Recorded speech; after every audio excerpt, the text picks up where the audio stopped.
Hello everyone, welcome back to another video. This is Nilofar and today we will start unit 7, that is genetics and evolution, and the chapter name is principle of inheritance and variation. So let's start it, but before that please like the video and subscribe my channel Nilofar Night to get more videos. So the chapter name is principle of inheritance and variation.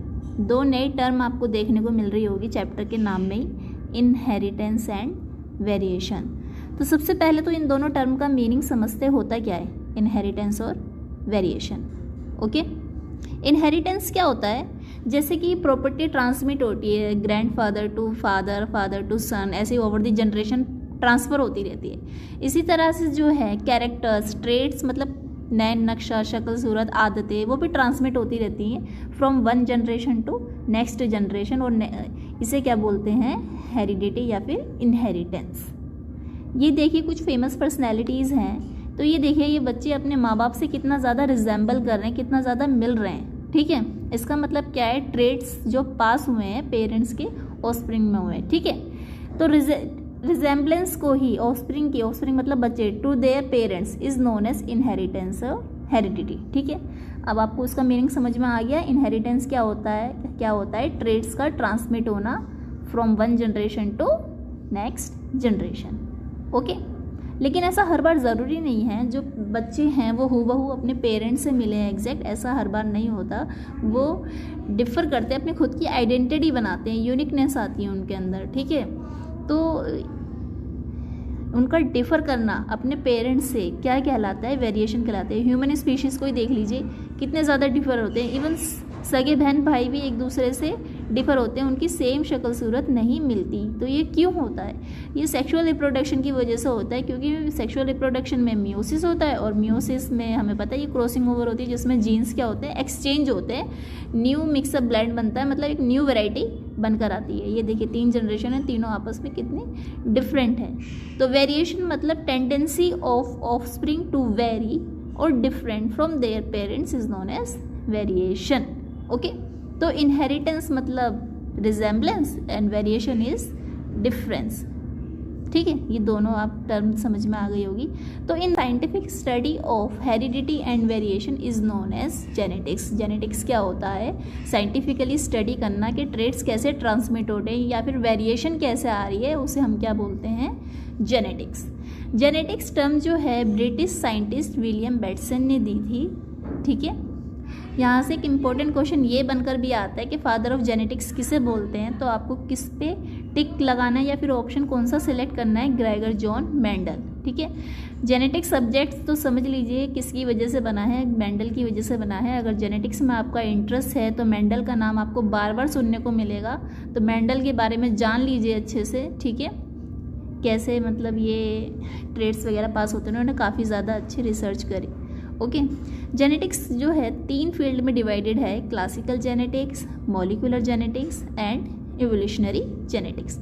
Classical genetics में हम Mendel's के बारे में पढ़ेंगे ज़्यादातर, जितने भी Mendelian genetics हैं, मेंडल्स के प्रिंसिपल हैं। मॉलिक्यूलर जेनेटिक्स में हम जेनेटिक मटेरियल डीएनए के बारे में स्टडी करेंगे, वो इसका स्ट्रक्चर कैसा है, वो रेप्लिकेट कैसे करता है, एक्सप्रेस कैसे करता है। ठीक है, मॉलिक्यूलर जेनेटिक्स में वो सब कुछ आता है। इवोल्यूशनरी जेनेटिक्स में मतलब चेंज क्या आ रहा है, क्या इवोल्यूशनरी चेंज आ रहा है फ्रीक्वेंसी में, कितने चेंजेस आ रहे हैं पॉपुलेशन में, उसके बारे में पढ़ेंगे।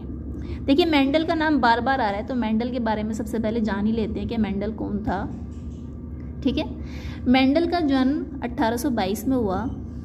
ठीक है, ये ऑस्ट्रिया में पैदा हुए थे, जो कि एक यूरोपियन कंट्री है। ठीक है, बहुत ही जीनियस पर्सन थे ये। बाद में ये मॉन्क बन गए थे। मॉन्क मतलब साधु, दुनिया से कोई मतलब नहीं रहा, एक चर्च में जाके रहने लगे, और वहाँ पे एक स्कूल था, वहाँ पर ये पढ़ाने लगे।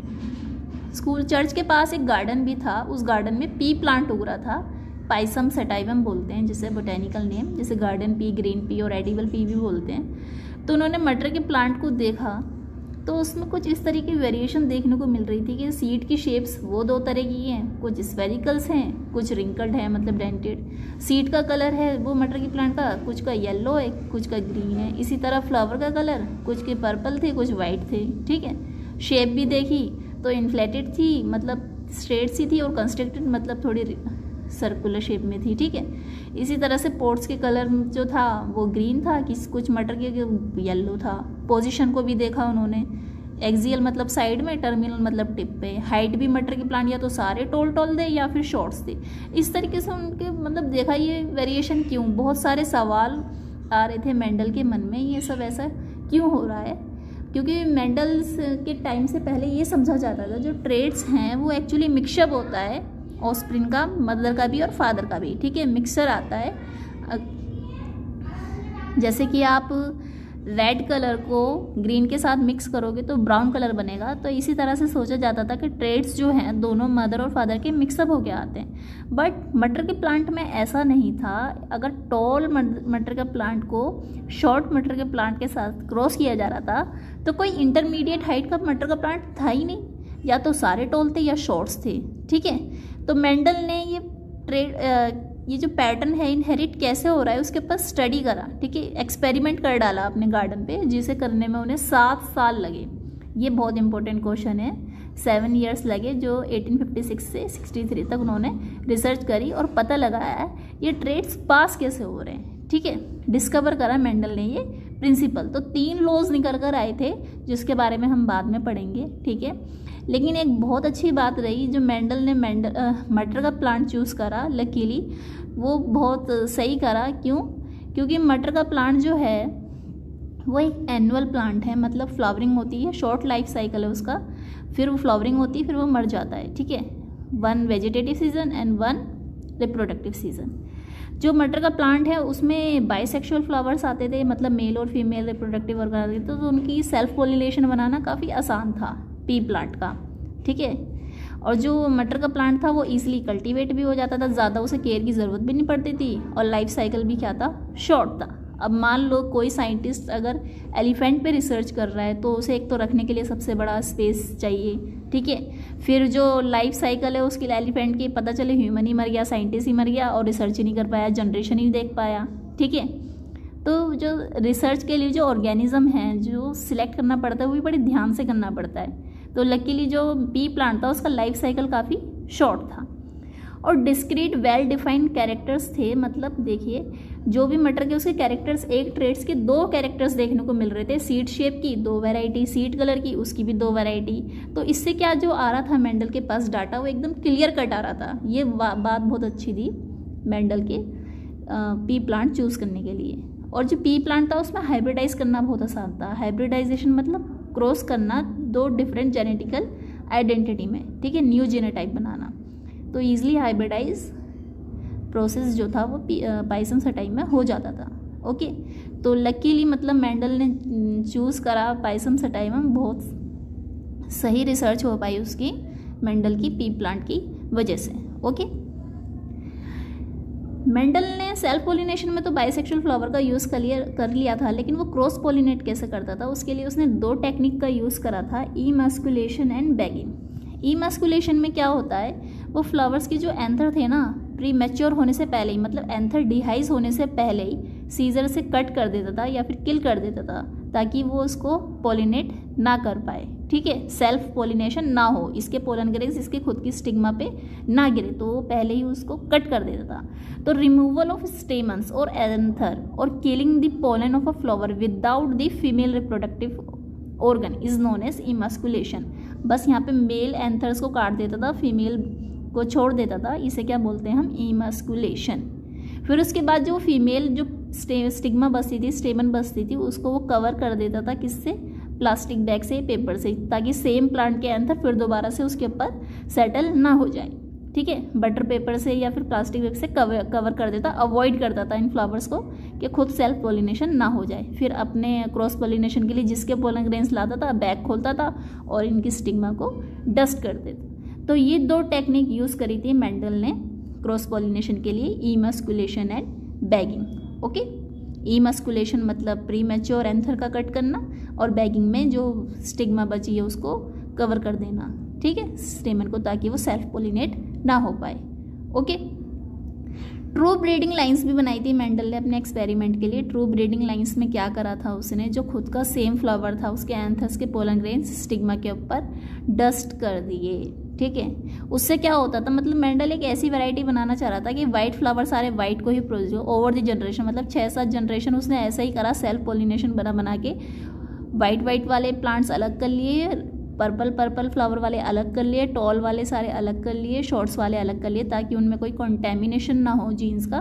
प्योर ब्रीडिंग लाइन बनाई उसने, टॉल प्लांट्स ताकि ऑलवेज टॉल प्रोड्यूस करे और ड्वार्फ प्लांट हमेशा ड्वार्फ प्लांट्स प्रोड्यूस करे। तो मेंडल ने अपने एक्सपेरिमेंट के लिए ट्रू ब्रीडिंग लाइंस बनाई थी, सेल्फ पोलिनेशन कर करके, ठीक है। फिर मेंडल ने क्रॉस करा, ये ट्रू ब्रीडिंग लाइन का उनने पर्पल ले लिया जिसके पास खाली पर्पल वाले जीन्स थे, ये ट्रू ब्रीडिंग लाइन का उन्होंने वाइट फ्लावर वाला ले लिया जिसके पास खाली वाइट वाले थे।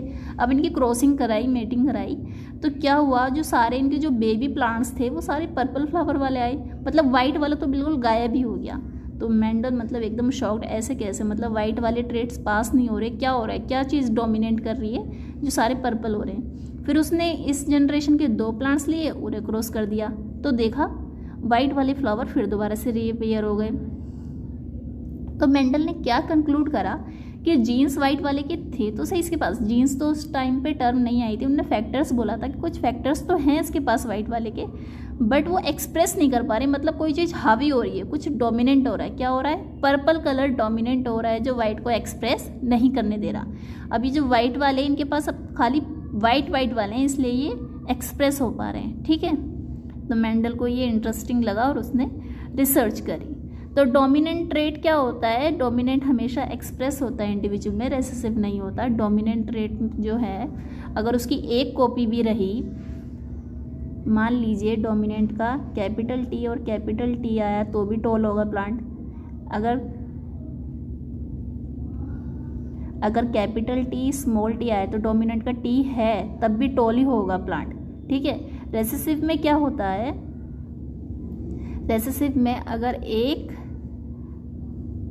दोनों ही स्मॉल टी चाहिए, मतलब टॉल उसके पास होना ही नहीं चाहिए, अगर दोनों ही रेसेसिव हो जब जाके वो एक्सप्रेस करेगा। डोमिनेंट को हम कैपिटल टी से रिप्रेजेंट कर, कैपिटल लेटर से रिप्रेजेंट करते हैं और रेसेसिव को हम स्मॉल लेटर से रिप्रेजेंट करते हैं, ओके। ये 7 ट्रेड्स स्टडी करे थे पी प्लांट के मेंडल ने। हाइट, ठीक है, ड्वार्फ थी, कुछ टॉल थे, कलर जो था रेड डोमिनेंट था, वाइट रेसेसिव था, पोजीशन जो थी एक्सियल की डोमिनेंट थी, इसकी टर्मिनल थी, और कलर जो था पोर्ट का वो ग्रीन था, येलो था। तो इस तरीके से 7 कंट्रास्टिक ट्रेड्स उसको मेंडल ने स्टडी करे थे। That's all about today class, thanks for watching and please don't forget to subscribe my channel to stay connected.